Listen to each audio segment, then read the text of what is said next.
Hello and welcome back to another Cast a Game on the Age of Bison YouTube channel. This is SerSharkDad here, hosting another game on the ranked 1v1 ladder. We got KindaCat on the left-hand side of the map playing How to No Shawnee.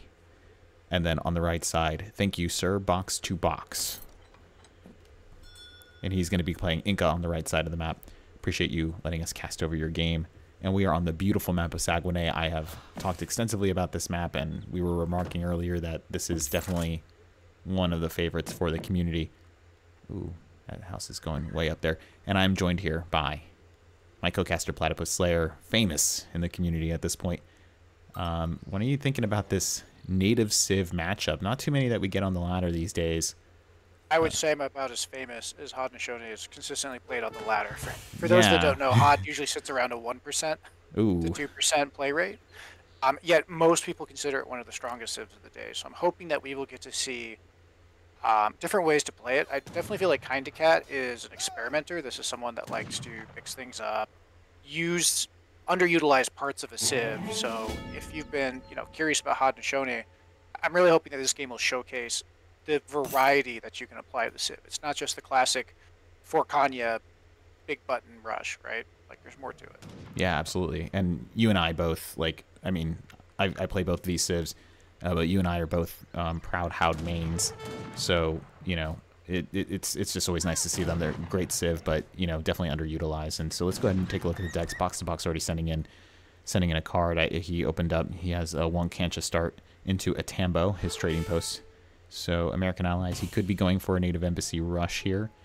Honka support. This looks more like a turtle because he's got the he's got the cards. Yeah. I see them now. So sides improved buildings and then monumental architecture in age 3. Like this is definitely signaling to me at least that this guy, he also has no crates in age 2, and I think that might be a bit of a mistake because now he can get stuck. He's missing some, he's definitely missing some age 3 unit shipments in the crates, I was going to point out for sure. But yeah, he's got extensive fortifications, monumental architecture. This definitely looks very like it may be a slog. Yeah, this is the type of deck that it doesn't necessarily want to win early on. It just wants to drag the game out, and once all these cards, especially the buildings, come in, you're having to spend so much resources, right, trying to take them down that it ends up basically winning you the game, even though it's not on paper and like a treaty or an eco deck. So interesting how this goes into an aggressive Civ like Haud. Yeah, so that age up's already coming in with the messenger. Let's go. What was he saying on the Discord earlier? He was like, I play from the heart. There's some players who play from the heart, some who play from the mind. I'm like, you're like creating like stupid horoscopes for Age of Empires 3. Shut up. But he is definitely somebody who feels out a game, and you can see native warrior combat, native treaties, not something that you see in a Haud deck. I mean, you got spice trade in here. I didn't even know they had that card. North American trade, interesting. This one gives you coin while you're gathering natural resources more for hunts. Environmentalism for the switch. He's got the Blood Brothers, so definitely a natives deck all over the place. 20 and over the infinite crate shipment is probably the only critique I have. But you know what? The thing, like you said, what's fun about KindaCat is it's kind of fun just to watch him cook. You know what I mean? Yeah. So I'm curious how he does. Again, he still has a lot of the classic Haud options. He did age up with the looks like he's trying to grab the native post right off the bat. Yeah, this is going to be Cree. Or no, Huron. This is Huron settlement. So, and then getting War Hut forward. He did not go water start with Haud. So you would expect the dock age 1, right, with the boats, but he did not. He did not offer that. Box to box is just now aging up. Going to be well behind. The Elder's going to give him those two building Travois, I guess, but they're called something else. I forget their names. And then going in with a community plaza here, so maybe early dancing, but he doesn't have any of the llamas. Well, he just has the one. Fun little fact, the Inca wood dance is at a base rate of 1 trickle per second, or 1.6. So even with 1 llama, even though it doesn't contribute much of a villager, you're always guaranteed that 1 trickle. So it pays itself off in 100 seconds and then contributes to the concha boom. So okay. Kind of a neat little thing. So, interesting too, these Hurons were reworked not too long ago. So they, I believe, cost wood and food now. Well, he's going for the Koya. Okay, so booming. Kind of, I guess. Well, 5 villagers and then Kree, and then he's got a couple Tomos in the way. And then for box to box, he's going for the, I believe that's 500 coin for him to, yeah. Yeah. 1 war hut, 1 town center. That's early, already going into it. And then 6 jungle bowmen. I don't know. I guess I maybe would have gone the 2 war hut if you're just going to double down on it and then go extensive fortifications maybe. But we'll see how it plans out. But like you said, he's got... He's stacking wood too, so... Not quite sure with the start. You know, we'll keep an eye, but it looks like in the south there, we've got KindaCat already putting pressure with the first batch of tomahawks. But these do have an attack, just because Inca, you know, whatever. So, not a great attack necessarily, but it is doing its damage. And so he's going to be pushing in on that side, box to box. I'm really wondering. War hut there, war hut there. Okay, so he went... Did he not? Is it not a TC? No, it should be a town center somewhere. You We'll know, another... yeah, his town center's going north, yeah. Okay, got it. You know what this also screams to me? It screams to me this is someone, that is sick and tired of being rushed by Haudenosaunee, but on the map, because the Huron mantlets, this solves the basically only weakness of H2 Haudenosaunee. So he native treaties. Okay, and so these guys, they get a nice range attack. 45 siege on those. 40% range resist. Pretty nice. It's pretty good units. My problem is that why don't they ever... See, when they naturally changed it, right? So, like, what units go in the front, but the mantlets never go in the front. I never understood that. You have to put them in a different stance to force the issue, but nonetheless, then it can slow down everything else. It's an awkward unit to use, don't get me wrong, but... As we can see here, Jungle Bowman now out, and you know the thing about the Jungle Bowman is they have that poison shot, so they're going to eat right through any of those mantlets. Maybe not right through, but better than any other skirm can. Ooh, good job too, targeting the... Yeah, he's going to go ahead and go right on the War Chief. He was taking out some Tomahawks, and he fails. I don't think the poison's going to do it, so... That's so rough. Close. Yeah, so only those... He's only got, what? It looks like 10 to me. Yeah, okay. Only 10 jungle bowmen. He loses a war hut. That's a lot of forward defense that he's got, but that he lost, and then he's got a couple. He sent the Chimu in, so but I don't know. Like he's got a lot of tomahawks, so I don't know what the Chimu are gonna do. Maybe get a raid here on the north, and then now we got the Kanya coming in, and so that should be on the shipment point. So he's got a pretty sizable mass here, and these mantlets are. I mean, that's really good siege for H2. You know, very tanky unit as well too. So all the firepower going into them is going to be practically wasted. I mean, they have decent range attack too. It's basically that of a Musk. So not a bad unit, especially when you got them through the native treaties. You know, that good value. Native treaties, of course, change to have less value in general, but it's probably one of the best values you're going to get out of the native type. Yeah, now he's got a pretty commanding like control on this game. He's going for those conches. He's not going to let him boom. He's not going to let him set it out. Chimu runners are getting a nice raid here, so that would mean that he's lost 2 vills now because we saw 30, which really good on Kinda to have that strong vill production going into the game. 30 vills was really nice, way ahead of box to box, who is also still kind of losing a lot of eco here because of the conchas. And these mantlets are still going to work. I mean, and he did get the Kanya in there. He's gonna need to make an assortment of units now. I mean, like the jungle bowmen are gonna be countered by the Kanya. I mean, the Chimu are not gonna necessarily trade favorably into this, and the spearmen are gonna have to be made. But now he's lost a sizable amount of Zico because a lot of that food income was supposed to come in through the Concha. I think there's a few things, and I'll talk somewhat maybe at the end of it. But I think for box to box, he expected his turtle, right? Because again, Haudenosaunee typically doesn't have the most siege, and I don't think he anticipated how the natives on this map would mix that up. You know what I mean? Right. Because mantlets aren't the best, or at least most cost-effective brawling unit. They're purely a siege unit, right? Right. Or a damage sponge. So, kudos to Kinda really taking advantage of the map, reading the situation, and taking advantage of a unit that most people probably don't even think of, and perfect example is throw it into a turtle. Mm-hmm. Absolutely. I mean, this demonstrates just a great deal of map knowledge on his part. Like, just saying, like, okay, cool, I can pick this deck. I know this map. I know I can get the mantlets seeing that deck. And like you said, like, you know, Inca has pretty good tempo, can really get a lot of infrastructure out pretty early, and turtle pretty well against, losing another Vill there, not getting that dock up, that bites. And I think that a big part of it is that, and look at that, caught out. Even with the spears, they're not going to be able to get in enough.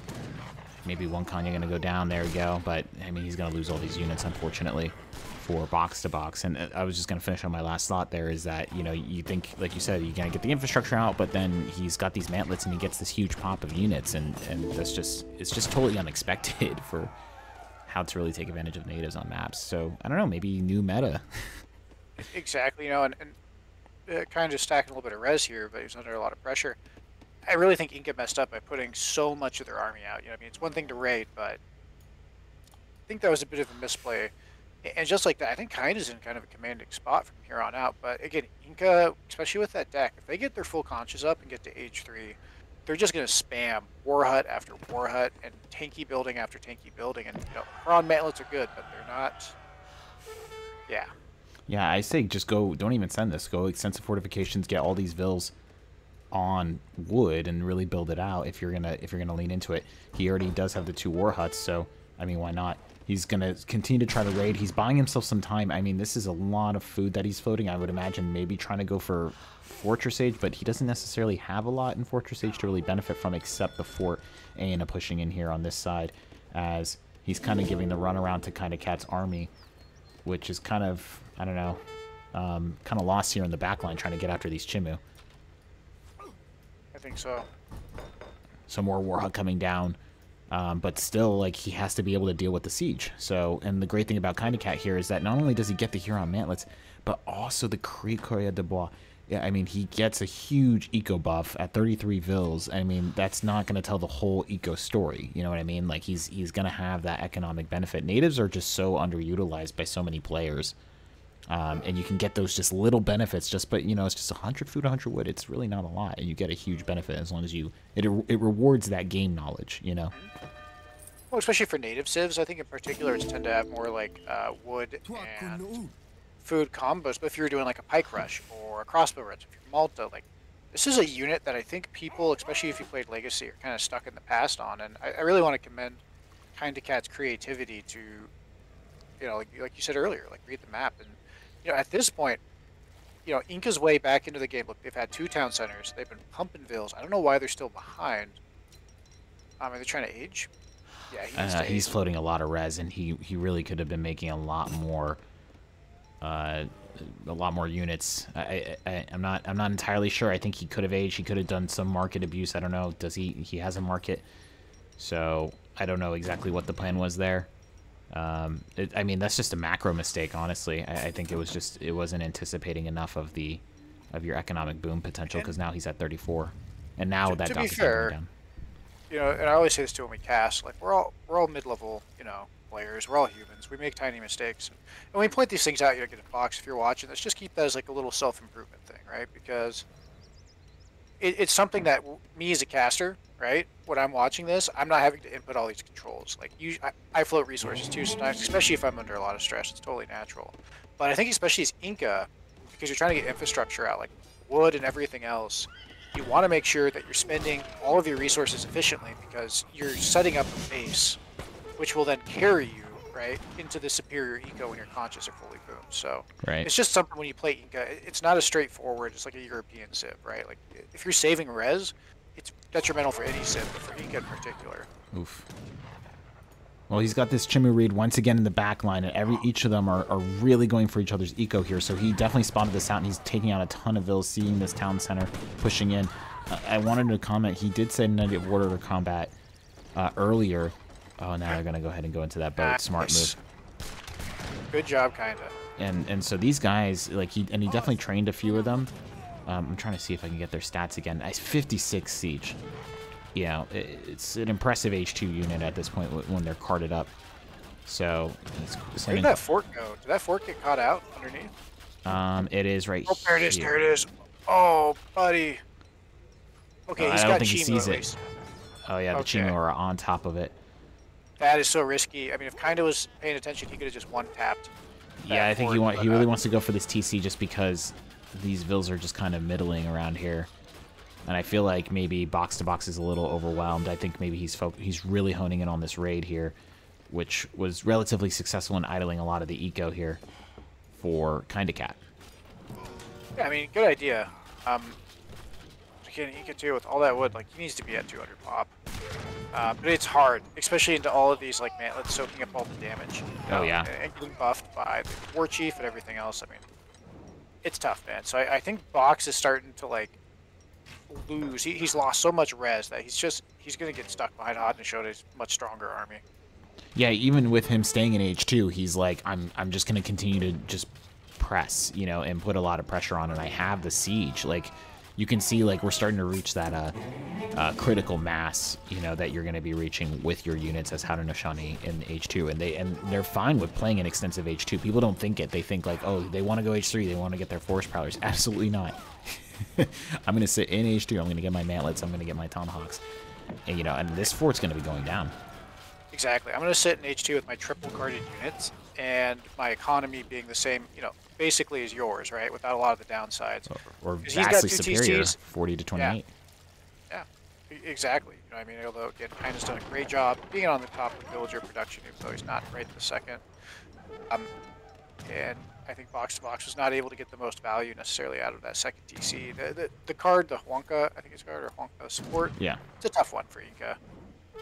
Yeah, some people have even recommended I don't even, you know, take it, you know, just because it's like I don't need that TC really. It's not, it's too risky.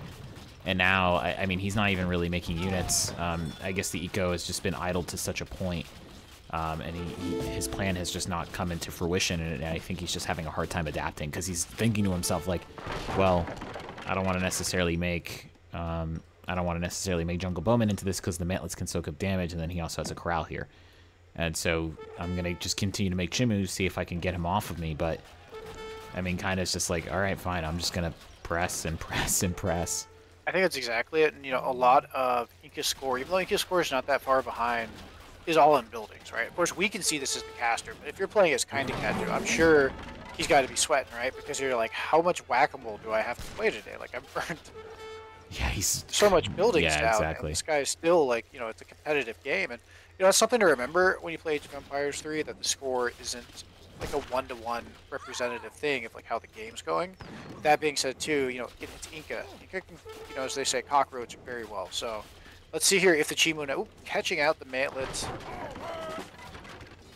Yeah, he's trying to hold on. He's now moved here into the south, but I mean, KindaCat's gotten control of this north finally, really settled it down, locked it down with some more huts.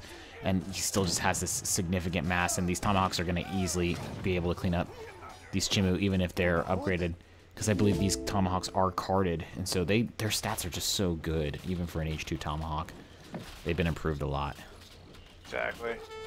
Better firing animation, a couple patches ago too, which really helps them in duels with so desperately trying to make more war huts, man, just give it a rest.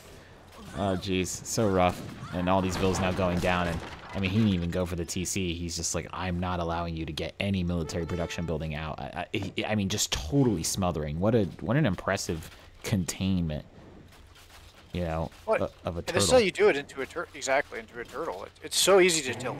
I'm so guilty of this. It's so easy to tilt into civs like Inca, right? Because like it feels like the aggressor has to use so much more APM. But if you think about it, I mean, he's hit the right clicking mark, right? He did the patience, and yep, there we go. Wow.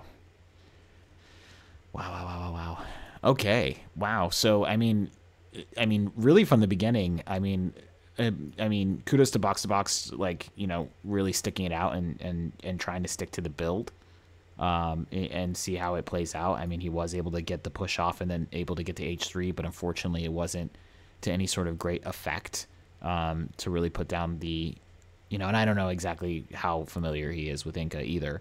You know, it just didn't seem like he was able to get the infrastructure out in accordance with the build, just because, like we said, kind of from the very beginning was making the right moves, right? So, I mean, War Hut's so aggressively forward right into knowing I'm going to go for the Huron settlement. And I'm going to take advantage of the Cree settlement over here. And, you know, I'm going to have that economic boom from the CDB and then followed into the mantlets and being able to siege this down. So smart. To really take advantage of that, because I was assuming, seeing that, I was like, oh, did he have maybe the H2 card? And no, he just able to have it from just from the native site. Exactly. You know what I mean? He adapted to the map. He adapted to the matchup. He read the room, right? Which is, I mean, box to box was playing a fairly standard variant of Inca, right? Which is the defensive, try to contra boom, get the economy, and then pump out those food costed but very replaceable types of units. And he contained them. He smashed them. He kept the pressure on him the whole game. He didn't necessarily take bad fights. And I think box to box had a few windows, especially his army being caught out in the midfield. I think was a decision that cost him this game, but credit when credit is due. Simply put, I think Kinda just really played cleaner this game. Yeah, absolutely. Well, I really hope that you guys enjoyed this one. I know that it's a bit shorter, and definitely more aggressive, but I think it shows, just a different way and a different fresh look on how you can probably play Haudenosaunee in your next game, and how map knowledge can really reward you in specific situations. So hopefully you found this one interesting. Thank you so much for listening to this casting game. Really appreciate it. Go ahead and leave a like and subscribe if you're listening to us. It really helps us with the traction, and we will see you guys in the next one.